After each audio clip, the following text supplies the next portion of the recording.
There are secrets buried in the hills of Kentucky, secrets that bleed through time like wounds that never heal. This is one of them. A story hidden behind rotting wood and forgotten prayers. In the winter of 1834, two twin girls arrived in Pine Hollow with their father, and they carried something no child should bear. Knowledge. Forbidden, uncanny, surgical knowledge. They did not guess, they did not imagine, they knew. Who would confess what? Where sins were hidden? Which lies festered under floorboards? And when you stare too long at what they knew, you begin to feel something cold, something watching you from beneath the skin of reality. This is not a ghost story. This is a truth story, a glimpse behind the painted curtain that polite society calls normal. But if you're here, watching this now, you know normal was a lie they sold you to keep you soft. Tonight, I'm going to open that curtain. I'm going to drag you down into a place where secrets squirm like worms beneath a grave. Listen closely, because once you hear what the Morrison twins did in that clapboard church, you'll never unhear it. And you shouldn't. This is a key. And keys open doors that some men never find the courage to face. But you came here for the door. So come closer. Listen. And promise me this, once you step through, don't ever pretend you didn't know. Pine Hollow was the perfect hiding place for secrets too heavy to carry. A settlement carved out of the wilderness, stitched together by fear of the outside world. 200 souls, bound by blood, by marriage, and by shame. They prayed under splintered rafters for protection from wolves and storms, but the real predators were buried in their own hearts. And that winter, when the Morrison twins crossed the threshold of Pastor Phillips's little church, those predators began to stir. Rebecca and Rachel, mirror images born into a storm that killed their mother before they took their first breath. Their father, Ezekiel, was no stranger to grief. He carried his Bible like a weapon and his daughters like a curse he couldn't set down. He told people they were touched by God. Some said the devil. But the truth didn't fit Scripture.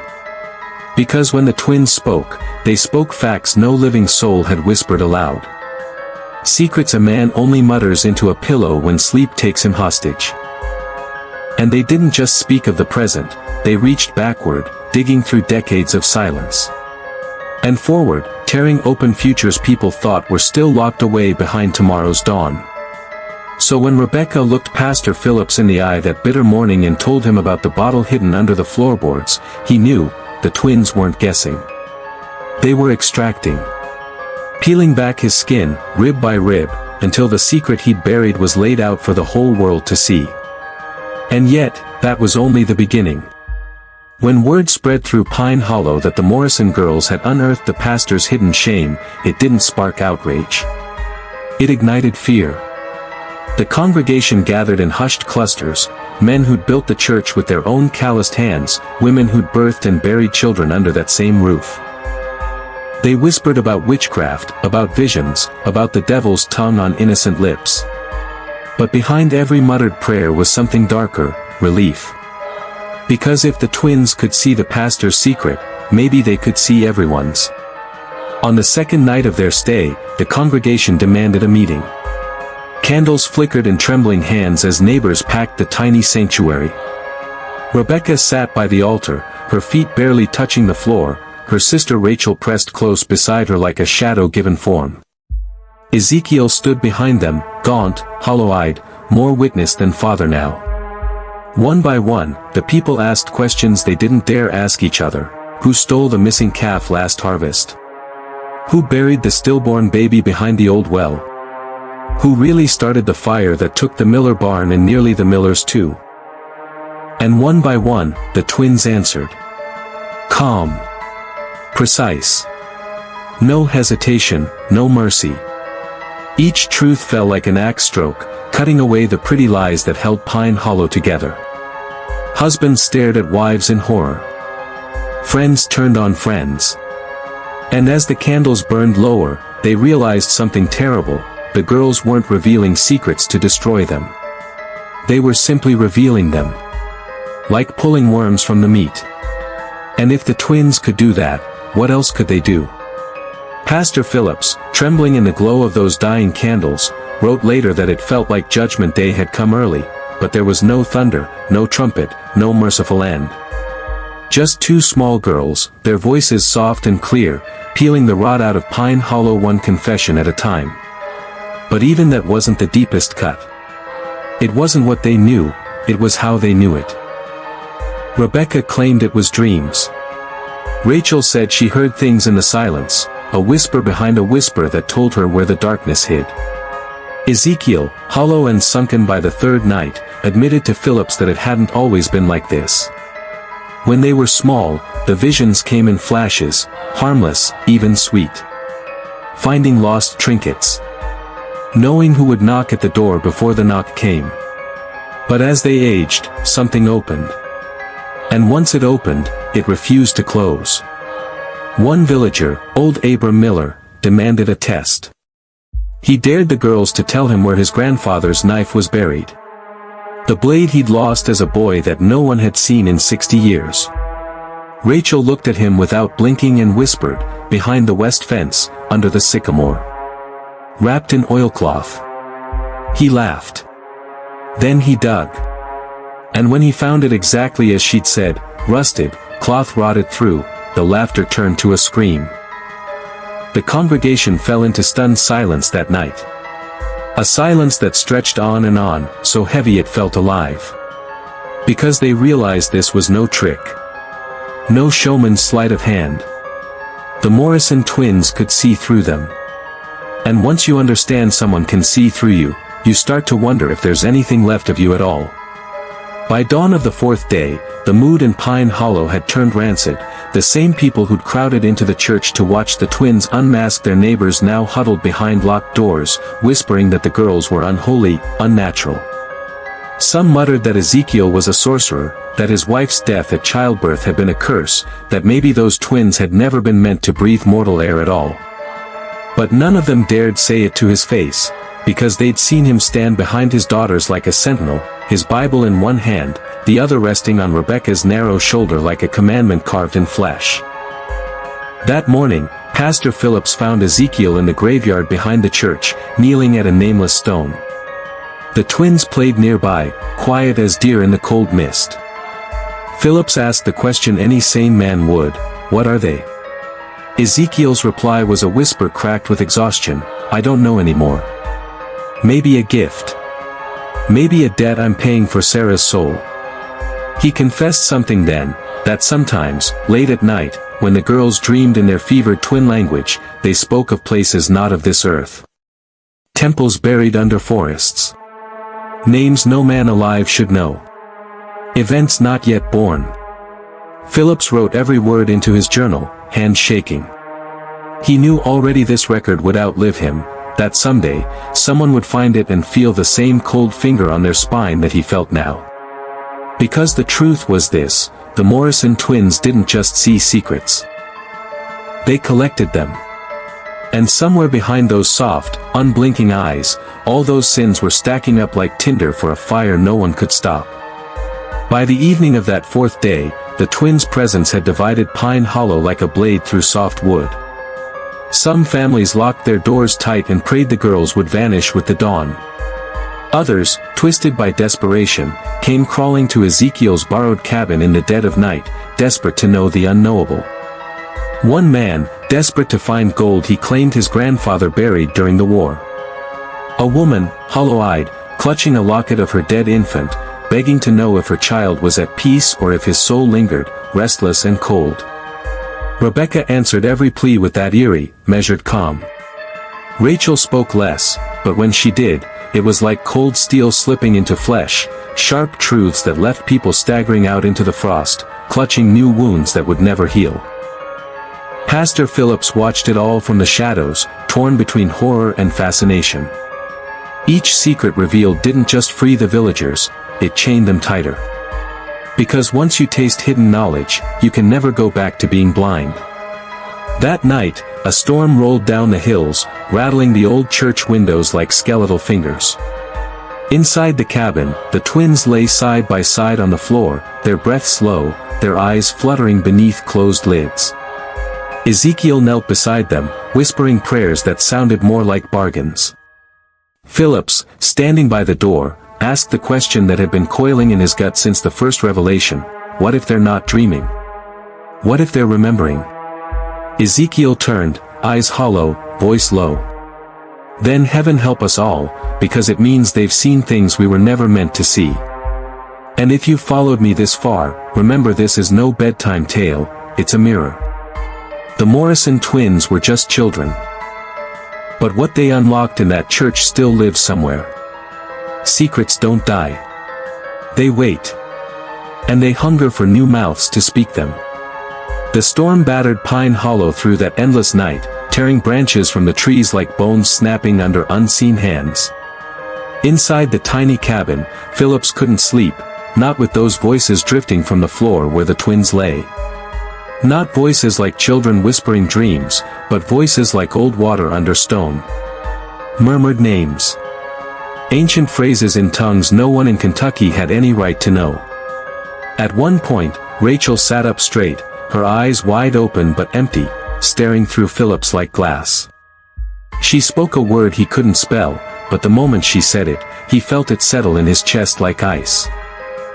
By dawn, the twins were silent again, sleeping so deeply they barely seemed alive.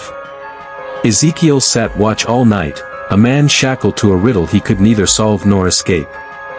When Phillips asked him why he didn't leave, Ezekiel's answer was a confession: because if I leave, they take the doors with them. The doors they opened. And in that moment, Phillips understood, this wasn't a family traveling to heal lost flocks. This was a man carrying two keys that opened locks buried inside other people's minds. The villagers gathered again that day, but this time there was no talk of confessions or lost heirlooms. They came with pitchforks hidden behind nervous smiles, with prayers on their lips but fear in their hearts. They asked politely, would the Morrison twins leave before the next Sabbath? Ezekiel agreed. He knew when the tide of a village turned from worship to wrath. But before they could vanish back into the hills, Rebecca asked to stand one last time in the church where they'd see. Rebecca asked to stand one last time in the church where they'd crack this little world wide open. Inside that chapel, she turned to the rows of pale faces and said, secrets are hungry. When we're gone, they'll still be here.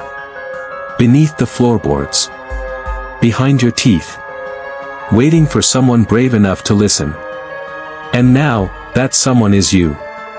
If you're ready to listen, prove it. Comment below twice, I hear the hidden, to show the watchers you are no longer blind. Do it now. Say it twice. Seal it. Because once you claim that phrase, you belong to the silence between secrets. And it will belong to you. When the Morrison twins finally left Pine Hollow, the villagers watched from behind curtains and cracked doors, no farewells, no blessings. Just the rustle of wind through bare branches, and the echo of small footsteps on frozen earth. Pastor Philip stood alone by the church door. Journal clutched tight to his chest. He would spend the rest of his days guarding that book like a holy relic, or a loaded gun. He knew what the twins had left behind, not just a record of shame and half-buried sins, but a seed. A seed that would sprout whenever a man dared look too deeply into the mirror they'd propped open for 3 short days. For years after, whispers clung to Pine Hollow like mildew. Marriages broke. Old feuds reignited like dry brush catching flame. Some claimed they heard the twins' voices in dreams, soft laughter in the pitch-black hours before dawn, telling them where to find old bones, old guilt, old truths that refused to stay buried. One family, the Millers, fled west under cover of night after their son claimed Rebecca had visited him in a dream and told him how his grandfather really died, not by accident in a river, but by a cousin's knife after a land dispute. A secret never spoken aloud, until it was. Pastor Phillips died with that journal beneath his pillow. They say his last words were a name he'd never written down. A name no one recognized. But when they pried the book from his cold hands, they found something new on the last page, written in a child's careful scrawl, decades after the twins had gone. One line, "We are still listening. And so am I. And so are you." Years turned Pine Hollow's scandal into local folklore, the sort old men mumbled about in taverns when the lamps burned low. But buried inside those drunken stories was a contagion of truth that refused to die. Men who mocked the tale still found themselves waking at night, tasting copper on their tongues, hearing the echo of a child's question, "What have you hidden?" And when they turned on the light, the silence always answered back. In 1987, the old church came down at last, a mercy killing for wood too rotten to hold its own weight. The demolition crew unearthed the journal beneath a loose stone in the foundation, exactly where Phillips must have hidden it when he felt death's shadow on his chest. The pages inside were so meticulously kept they seemed fresh, ink refusing to fade as if the words themselves fed on darkness to stay alive. A professor from Lexington hauled it back to the university archives. He tried to publish an academic paper explaining the psychological phenomenon behind the twins' revelations, rationalizing the impossible with footnotes and clinical language. But before his work could reach print, the professor vanished. Some say he fled the country, mind shattered by the final pages he'd deciphered. Others claim he didn't flee at all, that his mind just unraveled, piece by piece, until the man who emerged from his office wasn't really a man anymore, but something hollow that whispered children's names to empty rooms. The journal remains locked away now. But the ink doesn't sleep. Every few years, someone breaks the seals, desperate to peek inside, always hunting the edge of what the twins left behind. And every time, the secrets crawl a little further out of the pages and into us. Into you. You think you're safe, staring through a screen. The truth is older than screens, older than the ink itself. And it knows you're here, listening. When you read between the lines of Pastor Phillips's final entries, a pattern surfaces, not just confessions and dreams, but instructions. Warnings half buried in parables, like he was trying to pass a message through centuries of decay. He wrote about symbols the twins drew in ash on the church floor. Circles within circles. An eye with no eyelid. A mouth sewn shut with 7 tiny stitches. He said these marks weren't just childish scrawls, they were keys. Keys that unlocked rooms inside a man's mind he had no business opening. Phillips feared the twins were not made but sent. Sent to test Pine Hollow's soul, or to feed on it. He described how the girls whispered to each other when no one was listening, their voices slipping into dialects not spoken in the Appalachian wilds or anywhere in America. He recorded one phrase they repeated so often he heard it in his sleep, "The door remembers."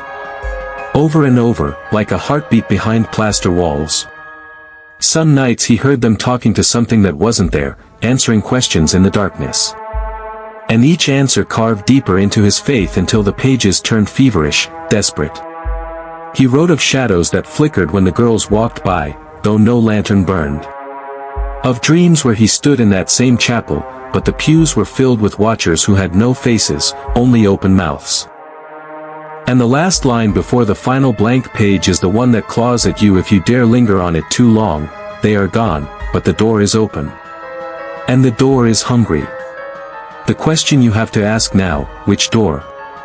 Imagine this, somewhere, in the cracked stone of an old Kentucky graveyard, the Morrison twins sleep beneath unmarked earth, or maybe they never did.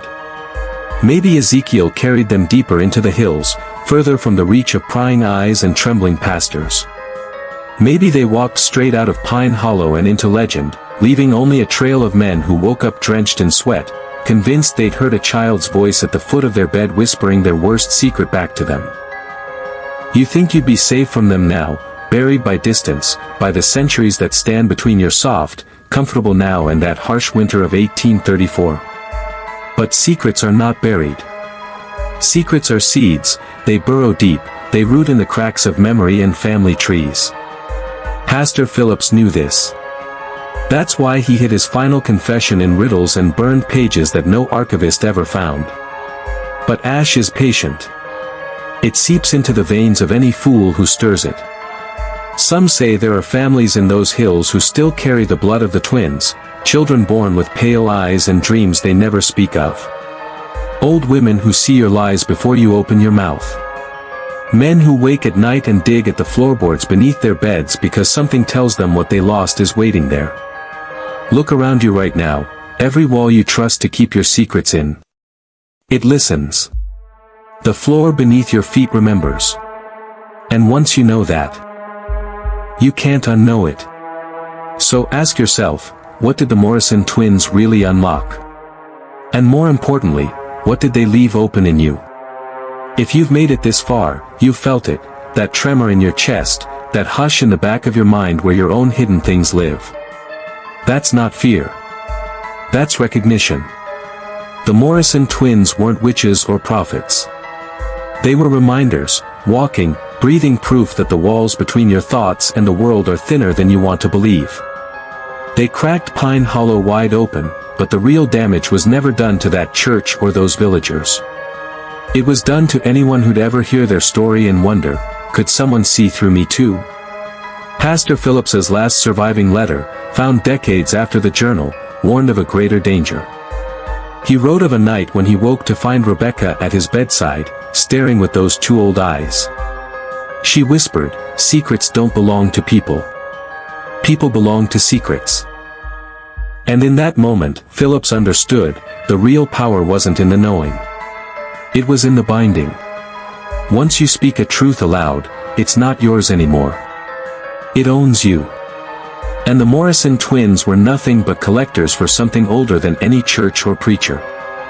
Think about it, why do you need to know this? Why did your pulse quicken when you heard about the hidden bottle, the buried knife, the whisper that pulled confessions out like teeth? It's because part of you is starving for the forbidden. And it always has been. Now ask yourself this, if they stood before you tonight, two small girls with matching faces and eyes that do not blink, what would they see when they looked at you?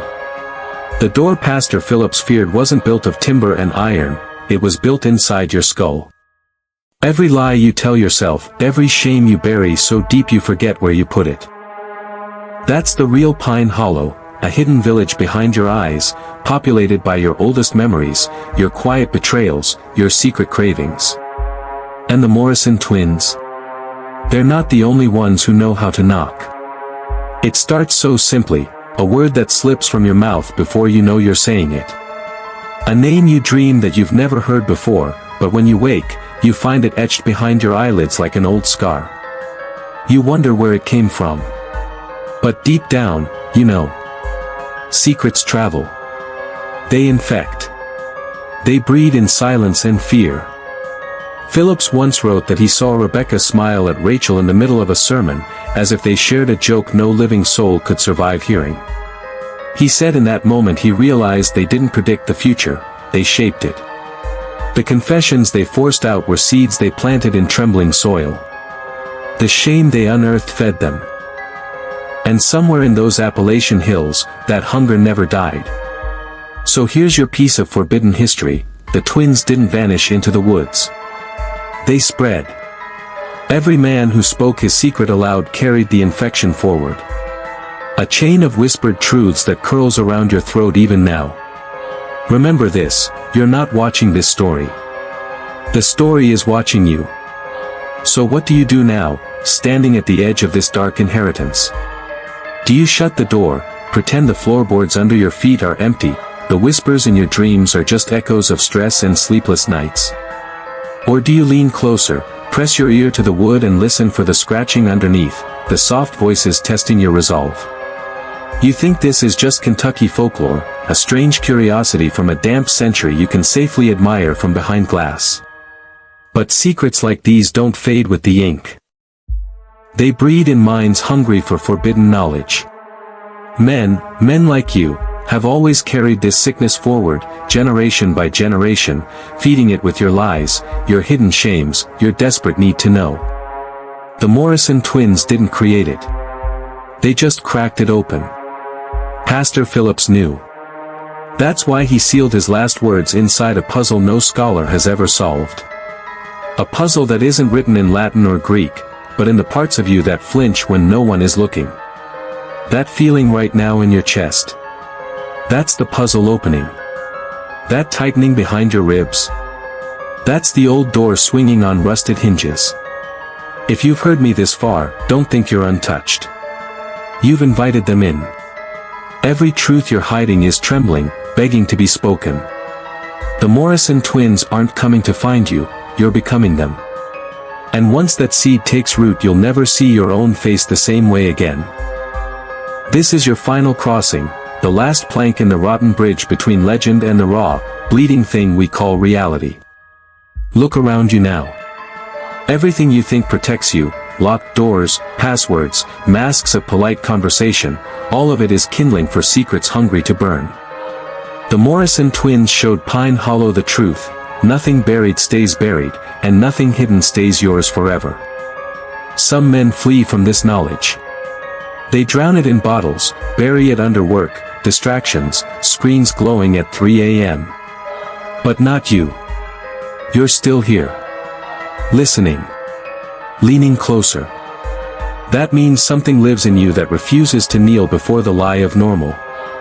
It means the same hunger that stirred in Rebecca and Rachel is curling its cold fingers around your spine right now, whispering, "Show me more." So here's how this ends, or begins. Walk into the room where your secrets sleep. Lift the floorboards inside yourself. Look straight into the writhing dark you've spent your whole life pretending wasn't there. Speak it. Write it. Confess it.